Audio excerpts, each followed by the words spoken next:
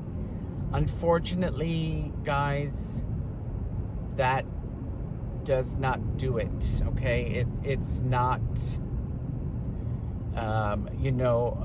it's not the cure to what ails me, per se.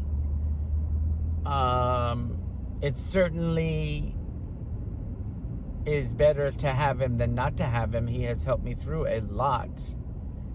But when it comes down to the knit and the grit,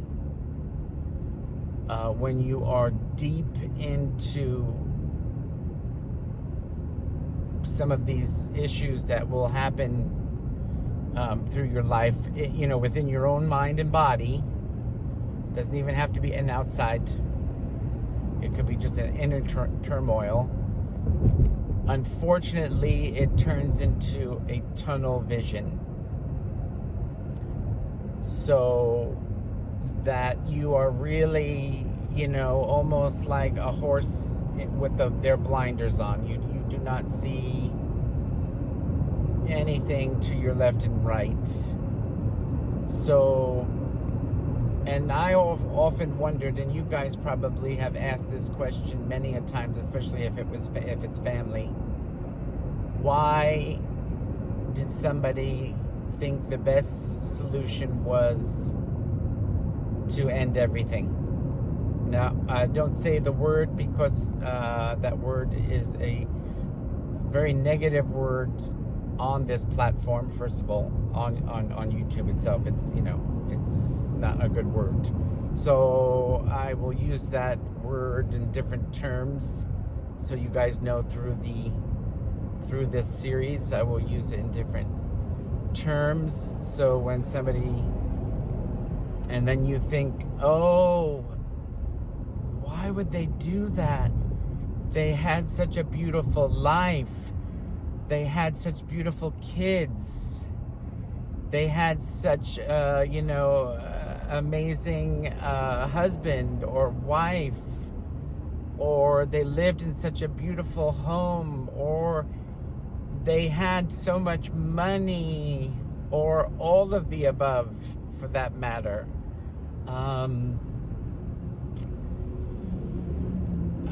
I often wondered that until I was in it myself. So that we will discuss as well. And I'm hoping that, because we do have a lot of people that do watch this channel that have lost people by them taking their own means to what they thought would cure what ails them. I could definitely give you some insight on that because I've been there. So for people like that, I do believe that at least watching certain sections of this series might actually help you understand, because I am sure one of the biggest questions to the people that are left behind, especially the ones who love them and they knew that that other person loved them too, why would they do this? Why would they do this to me? Why was I not enough? What could I have done? I can maybe help you with that because I was in it. So I'll go through certain periods of my life that were most important in what my story is and what I believe made me who I am today, and good and bad, you know, because I've had good and bad. It's not all been bad, you know.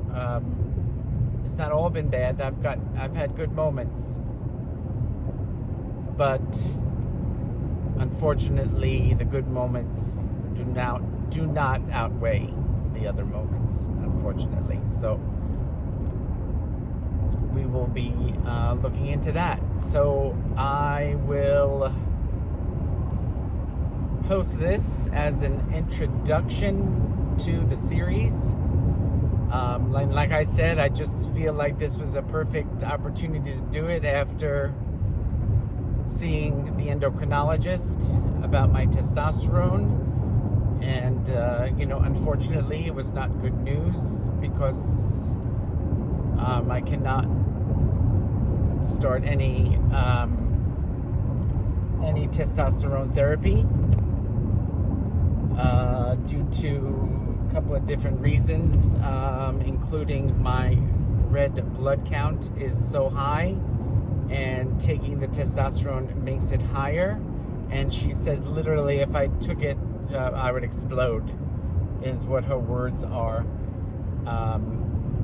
And right now I actually have too much blood in my system. And she said I actually need to donate blood. Excuse the moving. I'm trying to hold the camera. Hold this little thing I have here. I'm going to get one of those ones for the visor. So unfortunately, I cannot start any testosterone. So I have not had any testosterone in my body since I can't even remember when. And if you guys know, testosterone is based on so many things when it comes to men, you know, and fatigue and tiredness is one of the biggest, as well as the sexual aspect of it is very big. And this has been going on for years. Like I said, possibly since childhood, I've had issues with low testosterone. I wouldn't have known it because it's not something they would have looked into at that time. Excuse me, that was a little rough road there. So that's why I thought this was the perfect time to start. And what's the future look like for me? Am I going to be able to ever get testosterone in my body? Am I ever going to get to know what it feels like to be relaxed? My body is in 24-hour survival mode. So I do not relax.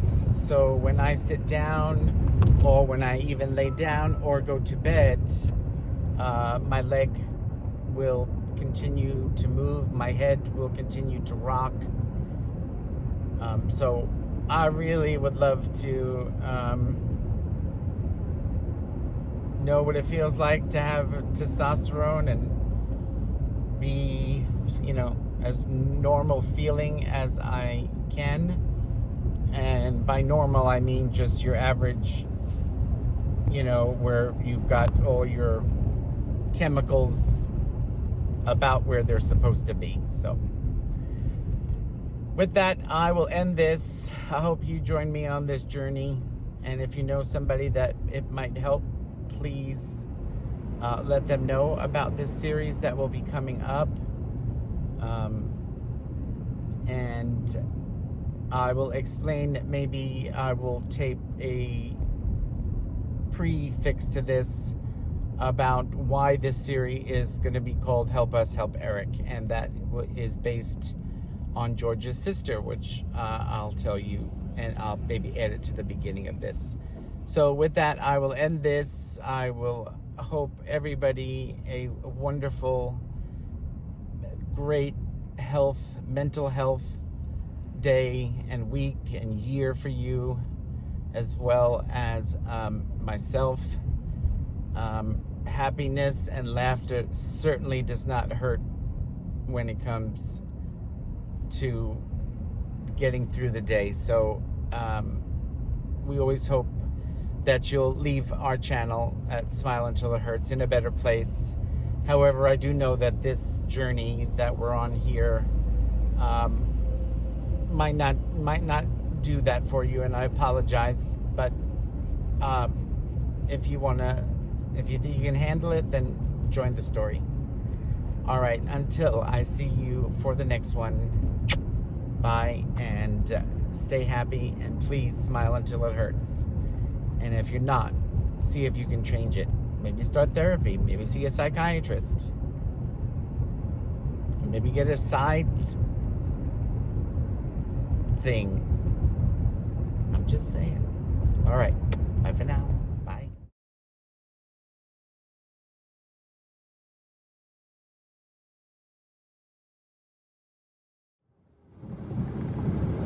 Oh, didn't even know it was recording. Hello, hello. Let me start it all over.